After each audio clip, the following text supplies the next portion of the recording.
Hey, I'm Angel. Thanks for stopping by. In this video, I'm going to share how I built my outdoor oven.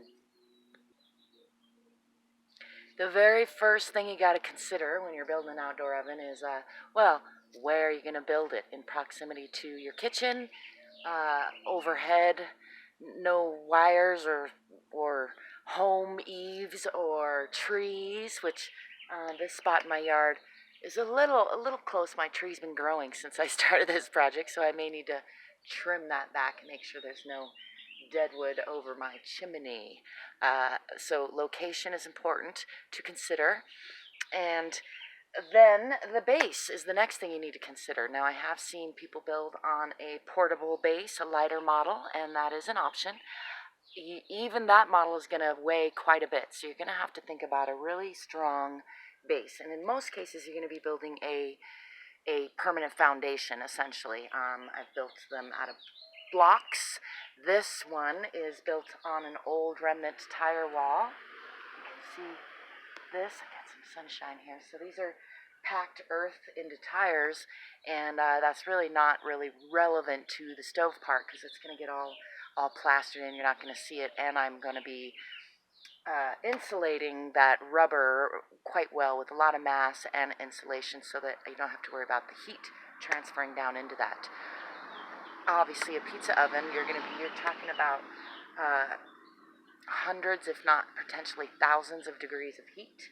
So you really need to be mindful about insulating well, containing that heat, as well as, taking precautions for the materials that you're using all around it. This particular model I'm building on a pretty low budget. It's in my own backyard here where I have a lot of experimental stuff going on. And so the first thing I'm doing is I've got some nice stone here that I've collected over my adventures, and I've built a little kind of a pocket, a little bowl, if you will, with these stones, and I filled that with some builder sand and some pumice rock. This is a volcanic product. It's real airy stone. It's just a good insulator, and it's just something I happen to have. You could use glass. You could use an insulation blanket. Those get kind of pricey. But you do want to put some kind of insulation in your hearth under your pizza oven floor. What I'm going to use for the oven floor itself are these fire bricks that I bought. These are kind of low-grade, cheaper ones. You can get them in various grades, and I'm going, like I mentioned, on the lower budget. So I've got about 10 of the half ones that I'm going to make my floor out of, and about 10 of the double ones that I'm going to make my archway out of.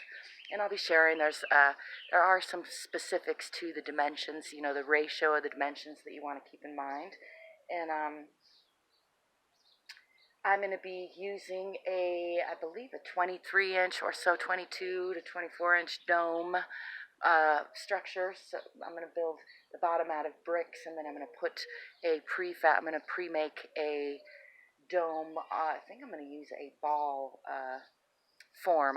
We'll see how that goes today, see if I get through that. But in any case, the hearth is the first part of today's project, and I've got about 3 to 6 inches. It varies because it's on a stone base of this insulated mix.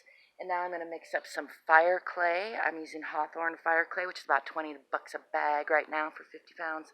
And a little bit of Portland cement, which I want to note, you do not want to put Portland cement in a refractory mix. It will crack under high heat.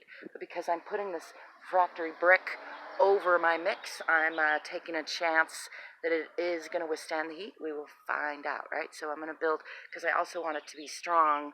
So I'm going to use lime, Portland cement, silica sand, and fire clay to build a mix.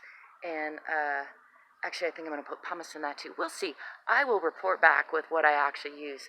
In any case, probably be editing these together, but in case I don't, I will say this is part 1 of my how to build an outdoor oven video. Keep an eye out for part 2 coming soon to a video near you.